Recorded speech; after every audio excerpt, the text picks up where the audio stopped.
Lonely Rancher. Found an Apache warrior girl caged at auction for $6 Golden Valley, summer of 1872. The sun hung like fire above the plains, scorching the dirt until it cracked and curled like old parchment.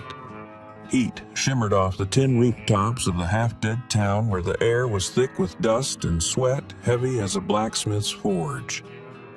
Near the grain warehouse, a crowd had gathered miners with hands rough as river rock drifters with eyes sharp as switchblades, cattlemen in sweat-stained hats, and housewives with faces tight as tanned hide. The building, once a storehouse for oats and barley, now held a darker cargo. $3.50, the auctioneer's voice cut like a whip, sharp and nasal, bouncing off the warped wooden walls of the warehouse. Jasper Stone stood just outside the general store, a coil of hemp rope in one hand, a sack of coffee beans in the other. At 32, his broad shoulders sagged under a faded denim shirt, and his weathered Stetson cast a shadow over eyes that carried the weight of a decade-old wound, his family lost in an Apache raid, their screams still echoing in his dreams. His face, lined deeper than the alkali flats, bore the mark of a man who'd buried more than he'd built. He hadn't planned to linger in Golden Valley. His only aim was to grab supplies and ride back to his lonesome ranch where silence was his only companion. But the crowd's fevered hum, a raw hunger in their voices, tugged at him like a lasso. Something stirred in his chest, not curiosity, but a restless unease like a horse scenting a storm. His boots scuffed the dusty ground as he stepped closer, the rope swinging lightly in his grip. Inside the warehouse, the source of the commotion sat in a rusted iron cage, its bars pitted with age glinting dully under the sun's glare. She was young, 19, maybe 20, her skin bronze beneath a map of bruises, her face narrow and proud, like a hawk perched defiant despite a clipped wing. Blood crusted at her temple, a dark smear against her high cheekbones, and one cheek swelled purple, a shadow blooming under her eye. Her black hair tangled as sagebrush fell across bare shoulders where a torn cotton dress clung to her lean frame. Her wrists bound with cracked leather straps rested in her lap, but her spine was straight as a rifle barrel, her dark eyes fixed forward, refusing the crowd's gaze. Matoaka, a grizzled miner, muttered nearby, his voice thick with scorn. Apache scout caught near Red Canyon. Jasper's jaw tightened, his knuckles whitening around the rope, the coarse fibers biting into his palm. Her stillness wasn't surrender. It was a coiled spring, a silent rebellion that sliced through the crowd's jeers like a blade through hide. $4. The auctioneer barked, his greasy mustache twitching as sweat rolled down his brow. The sun poured through the warehouse's broken roof, casting jagged lines across Matoaka's shoulders, her skin gleaming like polished stone under the merciless light. A fly buzzed near her swollen cheek. She didn't flinch, her eyes burning with a fire that no cage could snuff out. Something in her unyielding stare struck Jasper like a spark igniting dry tinder, a defiance that echoed his own buried pain, a wound he'd never let heal. He stepped forward, without thinking, the rope and coffee sack falling to the dirt, with a soft thud, dust rising like ghosts around his boots. The crowd parted whispers, rippling like wind through dry grass. Jasper Stone's gone loco. A cattleman hissed spit and tobacco into the dirt. Jasper ignored them, his boots thudding against the packed earth as he approached the cage. His shadow fell long and lean across the bars, a dark silhouette against the sun's glare, like a lone pine standing against a wildfire. Without a word, he shrugged off his leather coat, its edges frayed from years of wind and work, and draped it gently over the cage's top, shielding Matoaka from the punishing light. Her eyes flicked to his, sharp as flint, searching, not trusting, but not hostile. For a heartbeat, their gazes locked, and Jasper saw not a captive, but a warrior caged yet unbroken, her spirit fierce as the desert wind. $5, the auctioneer shouted, squinting at Jasper through the haze. The crowd's laughter swelled a cruel edge cutting through the air. That rancher's been too long in the sun, a housewife sneered, her voice sharp as a sewing needle. Jasper reached into his pocket, his fingers brushing a small leather pouch worn soft by years of handling. He poured 5 silver dollars into his calloused palm, their weight heavy, but 1 coin short. His jaw worked silently, the laughter growing louder, a chorus of mockery that stung like alkali dust.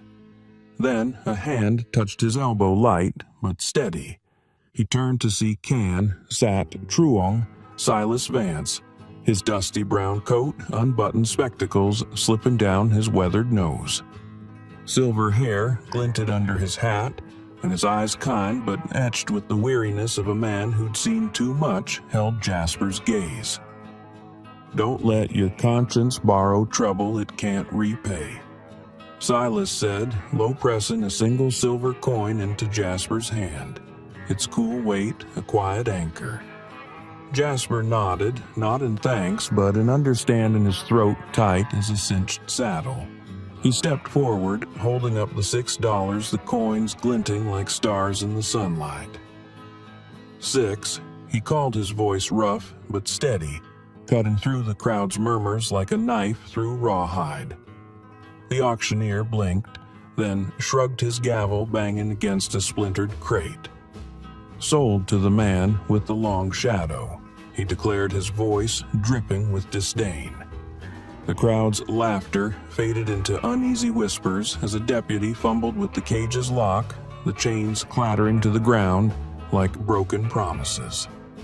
Jasper crouched beside the cage, his voice low, almost a whisper, as if speaking to a spooked colt.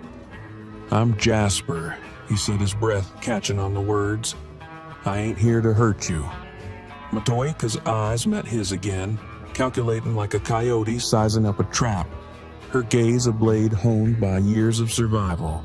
She didn't speak, didn't move, her bound hands still in her lap, her fingers curled slightly, ready to strike or flee. Jasper offered his hand, calluses rough against the air, but she didn't take it. He stood, weight in his heart pounding like a war drum in his chest. Then, slowly, she rose, her movement stiff like a deer stepping free of a snare. The crowd watched in silence, their eyes heavy with judgment, as the rancher and the warrior girl stepped out of the warehouse, the leather coat still draped over the empty cage, a silent testament to a choice that would change them both. If this spark of defiance and compassion stirs your heart, saddle up with us at Wild West Love for more Wild West stories of redemption and romance in the untamed West. The sun dipped low over Golden Valley, painting the horizon in hues of blood and gold, as Jasper Stone and Matoaka left the dust-choked town behind the creak of the wagon wheels, blending with the evening's restless wind, which carried the scent of sagebrush and distant rain. Jasper's chestnut mare, Daisy, pulled the wagon steadily, her hooves crunching the gravel-strewn trail that wound through the parched plains where mesquite trees stood like gnarled sentinels under a sky vast as an unspoken promise. Matoaka sat beside him, her body rigid, her bound wrists resting in her lap, the leather straps chafing her skin raw, her dark eyes scanning the horizon like a hawk searching for escape. Jasper's hands, calloused from years of roping cattle, gripped the reins loosely. His broad shoulders hunched under the weight of a decision he hadn't fully reckoned, with his heart pounding like a blacksmith's hammer against the silence between them. The air was heavy, not just with heat, but with the unspoken tension of two strangers bound by a single act of defiance against a town's cruelty. Matawaka's first attempt to flee came at dusk when the sky bruised purple and the trail dipped into a shallow gully fringed with cottonwoods. Without a word, she leapt from the wagon, her bare feet hitting the ground with a soft thud, her torn dress catching on a thorn bush as she sprinted toward the shadowed hills, her movements swift and silent like a deer fleeing a hunter's arrow. Jasper reined in Daisy, his breath catching not in anger but in a pang of understanding that twisted in his chest like a barbed wire. He didn't shout after her, didn't chase her with force. Instead, he tied the mare to a scrub oak and followed her trail, his boots crunching over dry grass, his eyes tracing her path through the fading light. He found her an hour later, crouched by a dry creek bed, her chest heaving, her face streaked with sweat and dust, her eyes blazing with a fire that refused to be tamed. "You'll die out here alone," he said softly, his voice rough as gravel standing a safe distance away, his hands open to show no threat. "Ain't no shame in coming back." Her gaze met his, sharp as a blade, her lips pressed tight, but something flickered in her eyes. Not trust, but a calculation, like a wolf weighing the odds of a trap. She rose slowly, her knees trembling from exhaustion, and followed him back to the wagon. Her steps uneven, her pride unbroken. The silence between them was thick as the desert air, but Jasper felt a spark of hope, fragile as a candle flame in a storm that she'd chosen to return, even if only for survival. At camp that night, under a sky studded with stars like scattered silver coins, Jasper built a small fire, its flames licking low, casting shadows across Matawaka's face, where bruises bloomed like dark flowers. He cut the leather straps from her wrists with his pocket knife, careful not to touch her skin, and offered her a tin cup of water from his canteen. "Drink," he said, his voice steady but soft like a breeze over the plains. She took the cup, her fingers brushing his for a fleeting moment, her touch wary but not hostile, and drank deeply, her throat moving with each swallow, her eyes never leaving his. The next morning, as they reached a shallow stream shaded by willows, Jasper noticed a gash on her forearm crusted with blood, the skin around it swollen and angry. He knelt by the water, soaking a clean bandana, his movements deliberate, his face etched with lines of concern that deepened in the dawn's light. "This'll sting," he warned, his voice low, almost a whisper as he reached for her arm. She tensed her muscles, coiling like a spring, but didn't pull away, her eyes locked on his, searching for intent. He cleaned the wound gently, the cold water mixing with blood, his fingers steady, despite the tremor in his heart, which beat like a drum calling him to a purpose he hadn't known he'd lost. "You can tell me to stop," he added, pausing to meet her gaze, his eyes soft but resolute, like the horizon before a storm. She didn't speak, but her shoulders eased a fraction of tension, slipping away, her breath slowing as if she'd begun to measure the distance between fear and trust. Back in Golden Valley, their return sparked whispers that spread like wildfire through dry grass. At the town's only diner, a squat building with peeling paint and the smell of bacon grease, the owner. A wiry woman with a scowl, sharp as barbed wire, blocked their path. "She ain't eatin' here." She snapped her arms, crossed her voice, cutting through the hum of forks and plates. Jasper's jaw clenched, his hands curling into fists, but he didn't argue his silence, a shield against the town's venom. Matawaka stood behind him, her chin high, her eyes scanning the room like a warrior sizing up a battlefield, her stillness, a defiance louder than words. Just as they turned to leave, a soft voice called from across the street. "Over here," you two said, Mrs. Merriweather, her faded blue apron dusted with flour, her gray hair pulled into a loose bun, her eyes warm as a hearth fire.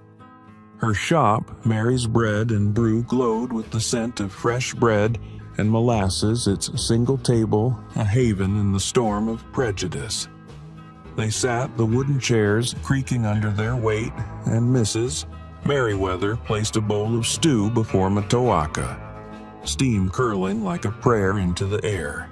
"No one goes hungry in my place," she said, her voice firm but kind, her hands worn from years of kneading dough. Matoaka stared at the bowl, her hands trembling slightly, her lips parting as if to speak, but closing again, her eyes flickering with something, memory perhaps, or disbelief at kindness unearned. She lifted the spoon, her movements slow, deliberate, and took a sip. Her eyes closing briefly, not in pleasure but in a quiet reckoning, as if tasting something lost long ago. Jasper watched, his heart tightening like a cinched saddle, ashamed of how much her small act of acceptance moved him. He looked away, his gaze settling on the window where the town's dust swirled like gossip, fast and unforgiving. "Folks'll talk," Mrs. Merriweather said, wiping her hands on her apron, her voice low but steady. "Let 'em. Truth moves slow, but it's got deeper roots than lies." Jasper knotted his throat tight, his fingers tracing the grain of the table, rough as his own resolve. Matoaka glanced at him, her eyes softer now, not trusting but recognizing, like a seed breaking through hard earth. The stew warmed her, her hands steadier with each bite, and for a moment the world outside faded, leaving only the quiet clink of her spoon and the crackle of the shop's small fire. If this tale of defiance and quiet kindness stirs your soul, join us at Wild West Love for more journeys through the heart of the West, where love blooms in the harshest of deserts. The days stretched long and lean across the Golden Valley plains, where the sun carved shadows sharp as knives into the cracked earth, and the wind whispered secrets through the sagebrush, carrying the faint tang of creosote and distant thunder. Jasper Stone's ranch, a weathered sprawl of cedar fences and sun-bleached barns, stood like a lone sentinel against the vastness, its silence broken only by the lowing of cattle and the creak of a windmill spinning lazily in the breeze. Matoaka, no longer bound by leather straps but tethered by the weight of her own wariness, moved through this new world with the grace of a panther. Her steps light but deliberate, her dark eyes scanning every horizon as if freedom might yet slip through her fingers like sand. Jasper, his broad frame, stooped from years of toil, worked beside her, his calloused hands guiding hers as he taught her to mend a fence, his voice low and steady, like the hum of a river carving through stone, patient yet unyielding. Their days were filled with the rhythm of labor, roping calves, hauling water from the well-stacking hay, under a sky that burned gold at dusk. But beneath the surface, a quiet current of understanding flowed fragile as a spider's web, binding them in ways neither could yet name. Matoaka's hands, once clenched in defiance, now gripped a hammer with purpose, her fingers learning the weight of nails and the give of cedar posts, her movements precise like a warrior wielding a blade. Jasper watched her from the corner of his eye, his heart stirring like embers under ash, struck by the way her narrow shoulders squared against the work, her bruised skin gleaming with sweat under the noon sun. Her face a mask of focus that hid a storm of unspoken grief.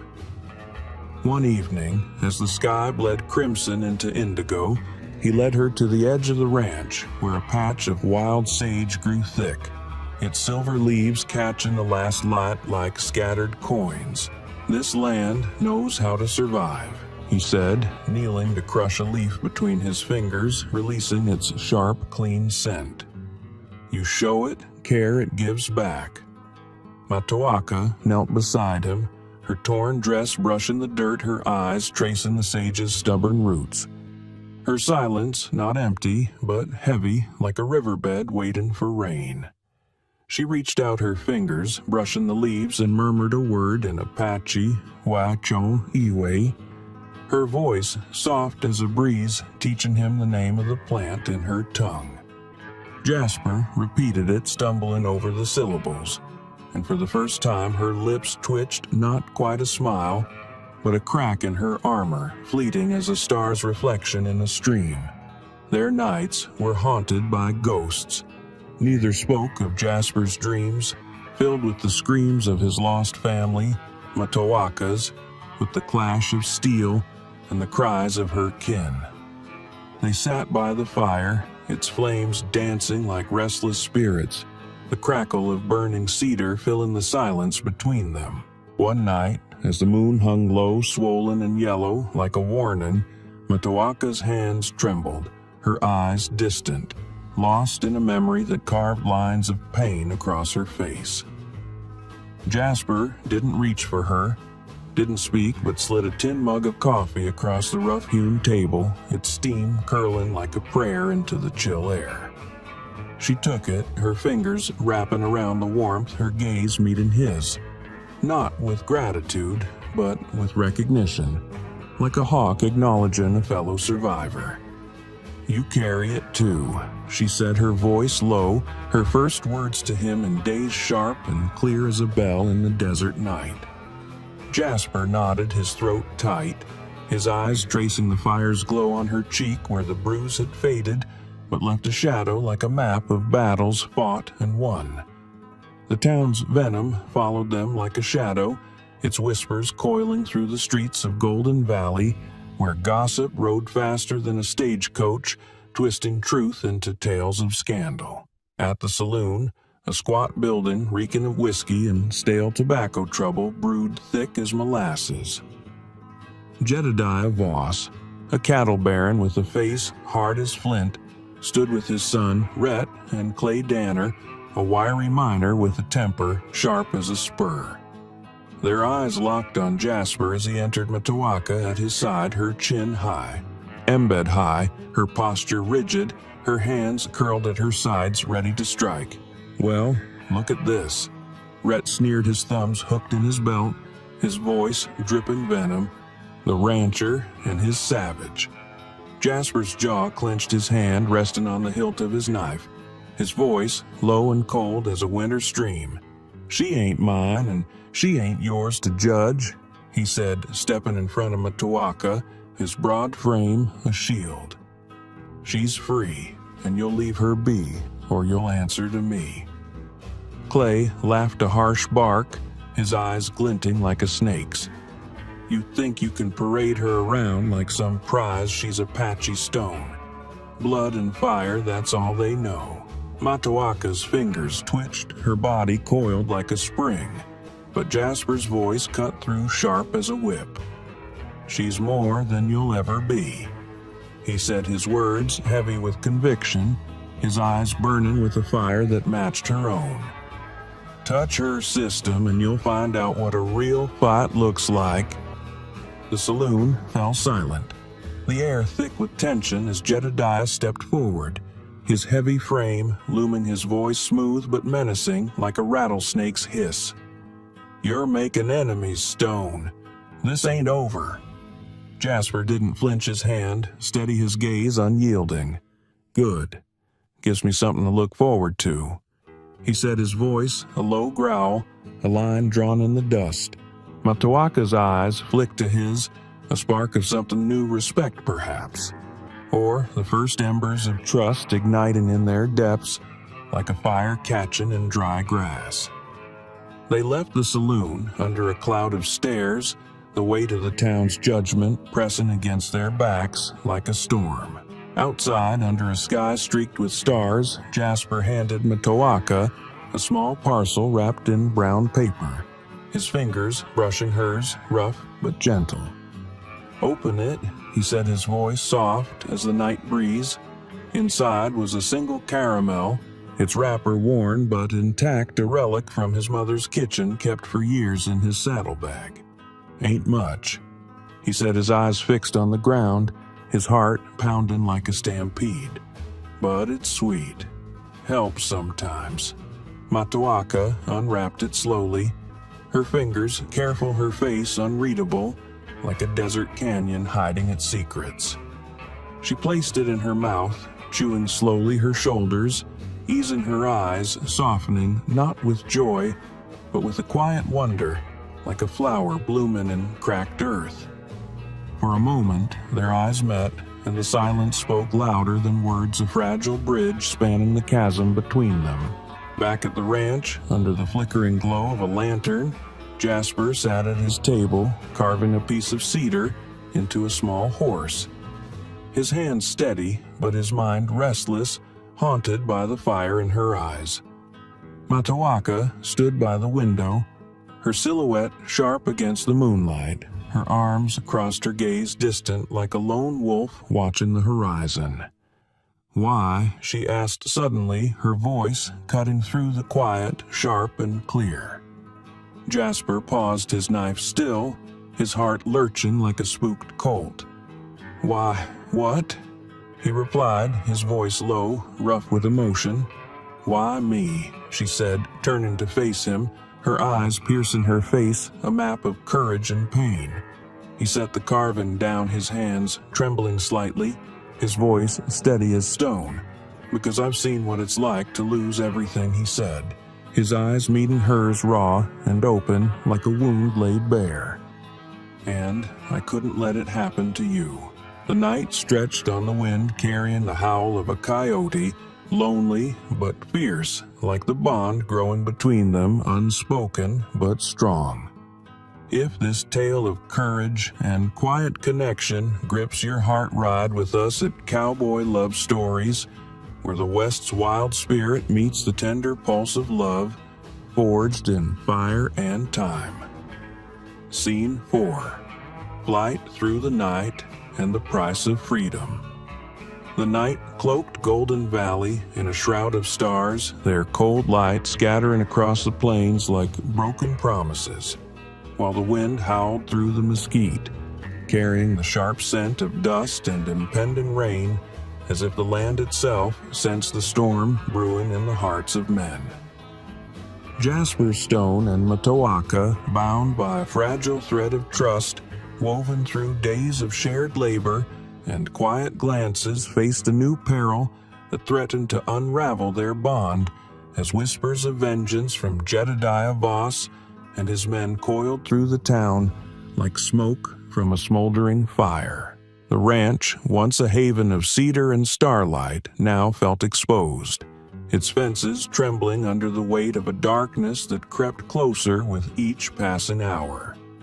Jasper sat on the porch, his broad hands polishing a rifle, the metal gleaming like a predator's eye, his jaw set tight as a bear trap, his eyes flicking to the horizon where shadows danced like ghosts of his past. Matoaka stood inside, feeding the fire with deliberate care, her lean frame silhouetted against the flames, her movements precise as a warrior's. Her dark eyes reflecting the fire's glow, a storm of resolve and fear swirling within them, like a river churning before a flood. The knock came at midnight, sharp and urgent, splitting the silence like an axe through dry wood. Jasper rose his hand, gripping the rifle, his boots creaking against the floorboards as he opened the door to find Mrs. Merriweather, her bonnet askew, her shawl clutched tight against the chill, her face pale as moonlight, her breath ragged from a desperate run. "They're coming, Jasper," she gasped, her voice trembling like a leaf in a gale, her eyes wide with urgency. Jedediah Rhett Clay. They've been drinking at the saloon, talking of taking Matoaka back, making an example of you both. Jasper's heart thudded a drumbeat of dread and defiance, his fingers tightening on the rifle, his broad shoulders squaring as if to bear the weight of the world. Matoaka stepped to the doorway, her hands steady, her face unreadable, but her eyes sharp as obsidian like a hawk poised for flight. "There's a cart behind my orchard," Mrs. Merriweather whispered, her voice low and fierce, her hands gripping Jasper's arm. "Old mule half blind, but she'll get you west. Go now before their torches light the trail." 10 minutes later, the cart rattled through the darkness, its wheels groaning like a wounded beast, the mule's hooves crunching gravel as they crossed the plains, the moonlight painting silver streaks across the sagebrush, which swayed like mourners at a funeral. Jasper held the reins, his knuckles white, his eyes scanning the shadows, his heart pounding like a war drum. Each beat a vow to keep Matoaka safe. She sat beside him, her body coiled, her torn dress catching the wind, her hands gripping the cart's edge, her gaze fixed on the trail behind, as if she could see the hunter's eyes glinting in the dark. The night cracked open with a rifle shot sharp and sudden shatter in the silence like glass. The mule rearing with a scream, the cart lurching as a wheel caught in a rut, splintering with a sickening snap. Jasper leapt down, his boots sinking into the dirt, his hands steadying the mule, his voice low and urgent. "Off the trail now," he hissed, his eyes meeting Matoaka's, a silent pact forged in the heat of danger. They scrambled through a narrow pass between two stone bluffs, the rocks jagged as broken promises, the air thick with the scent of dust and fear, their breaths shallow as they ducked beneath overhanging thorns, their shadows merging with the night like fugitives fleeing fate. Another shot rang out closer now, the echo bouncing off the cliffs like a hunter's taunt, followed by the thunder of hooves and men's voices, sharp with rage, cursing the darkness that hid their prey. Jasper led the way, his broad frame pushing through brush, his hands bleeding from thorns, his heart, a furnace of resolve, burning bright as he guided Matoaka to a steep ridge, its slope treacherous, strewn with loose shale that shifted like betrayal underfoot. "Climb," he said, his voice steady but urgent, his eyes locking with hers, a beacon in the chaos. She hesitated, her breath ragged, her hands trembling, but her gaze held his, fierce and unyielding like a flame refusing to die. Jasper crouched, his knees sinking into the dirt, hands braced against the rock, his voice a low command. "Step on my back." Matoaka paused, her eyes searching his, not for weakness, but for truth, her fingers curling as if to anchor herself to the moment. "Do it," he urged, his voice rough as gravel, his body steady as stone despite the ache in his bones. She stepped onto his back, her boots pressing into his shoulders, her hands digging into the rock above her, movements swift and sure like a mountain cat scaling a cliff. Jasper gritted his teeth, his muscles straining his breath, hissing through clenched jaws as her weight passed over him. A burden he bore willingly, his heart swelling with a purpose that drowned out the pain. She reached the ledge, turned, and extended her hand, her fingers streaked with dirt and blood, her eyes fierce but soft, a silent vow that she'd not leave him behind. He took her hand, his grip firm, his boots slipping as he hauled himself up, their breaths mingling in the cold air, their bodies pressed close in the narrow space like two stars colliding in the night.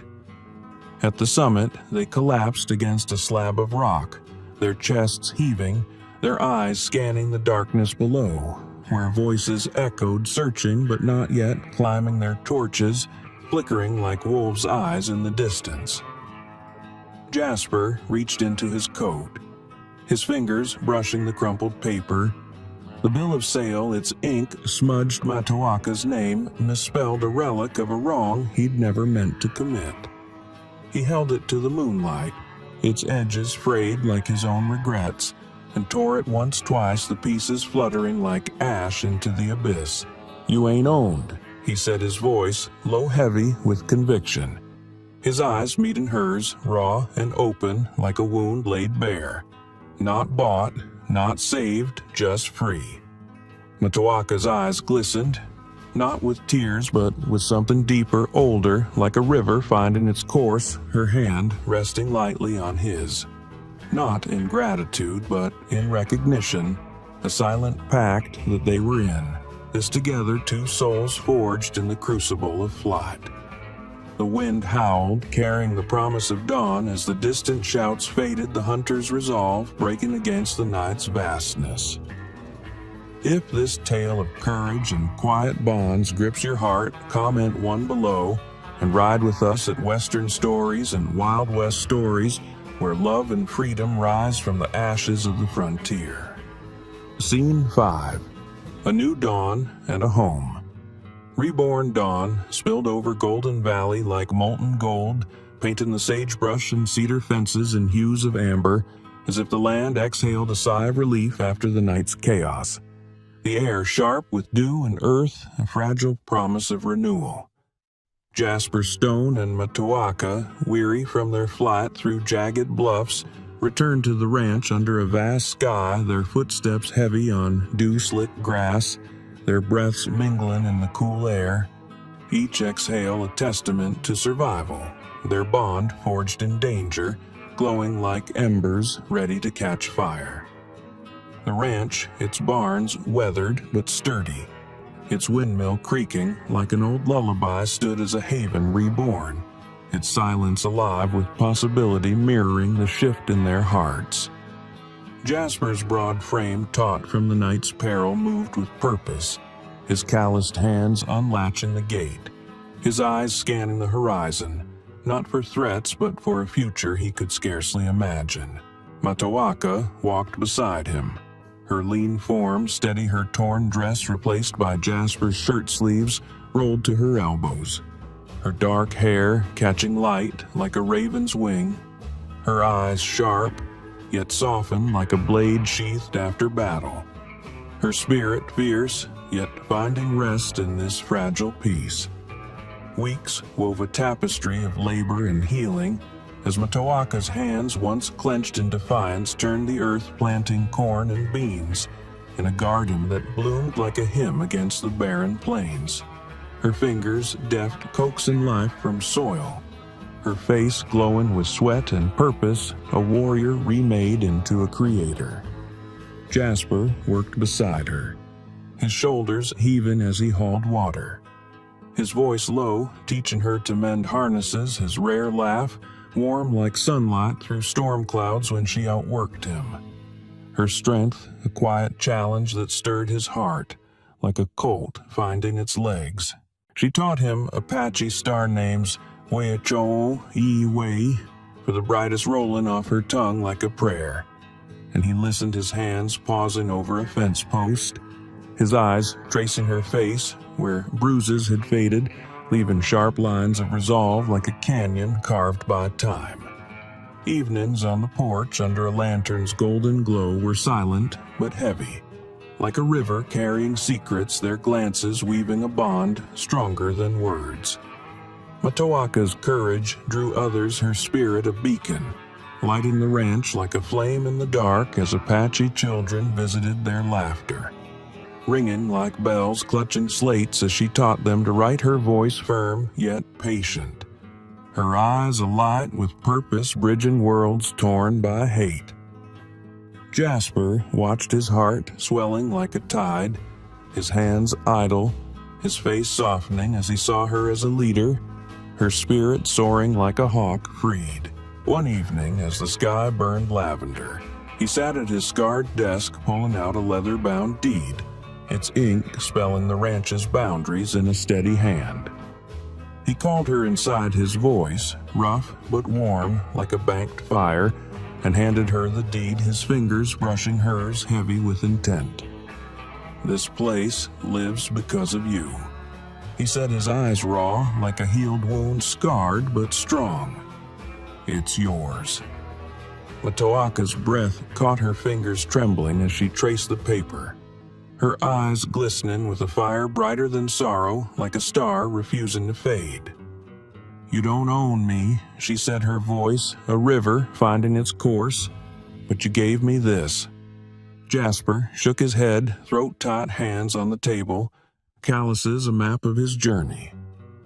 "You gave me more," he said, words heavy, his stone eyes tracing her face where pride and pain mingled like sunset colors. "A reason to keep going."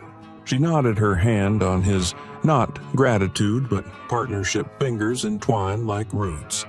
Their silence a vow needing no words, a bond of choice, not chains.